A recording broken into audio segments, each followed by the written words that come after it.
minutes of Tamada's table.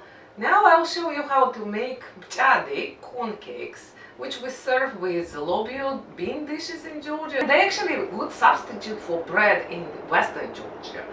Very simple, but if you make beans dish, that will go very well with that. So all we need is 2 cups of the white cornmeal,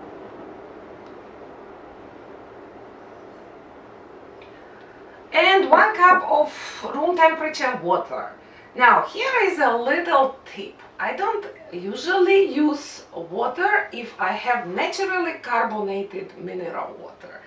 And this is Georgian borjomi, which is naturally carbonated mineral water.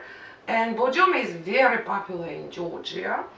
And that's what I will be using, because the corn cakes, chadi, will be fluffier and softer.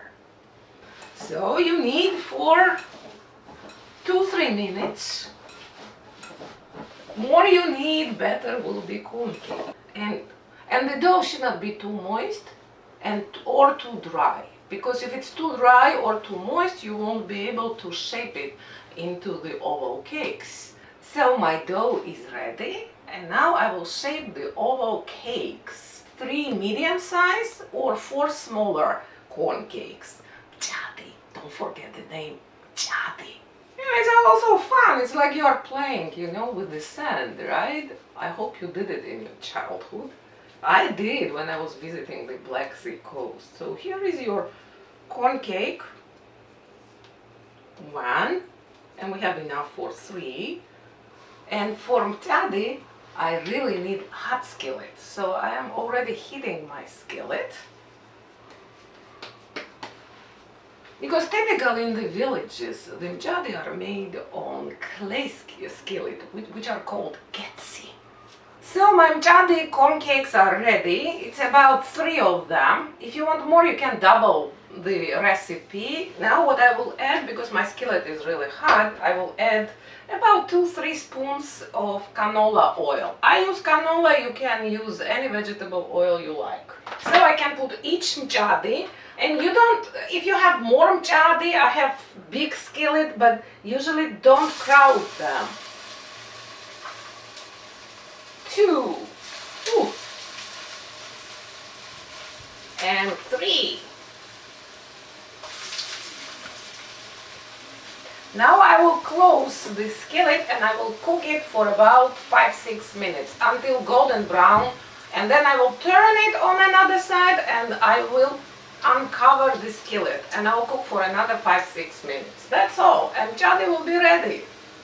So I think that my corn cakes mchadi are ready, so I'm going to check, because I don't want them to burn. I want them to be a beautiful golden color. So let me check. Yes, it's exactly what I need. So I'm turning my mchadi. Flip it. Be bold. Be brave.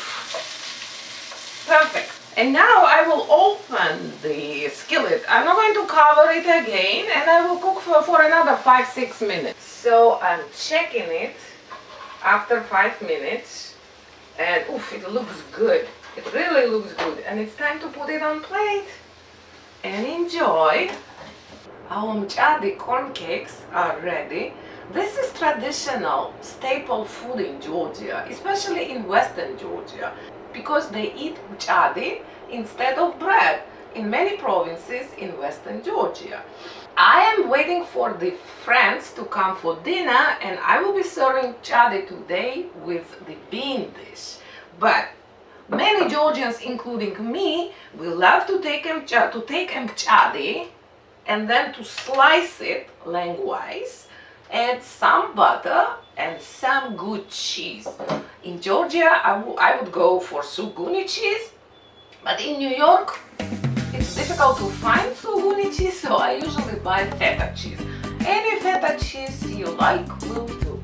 Please enjoy, share with your family and friends, come back for more. Bon appétit! Gabriela Mir!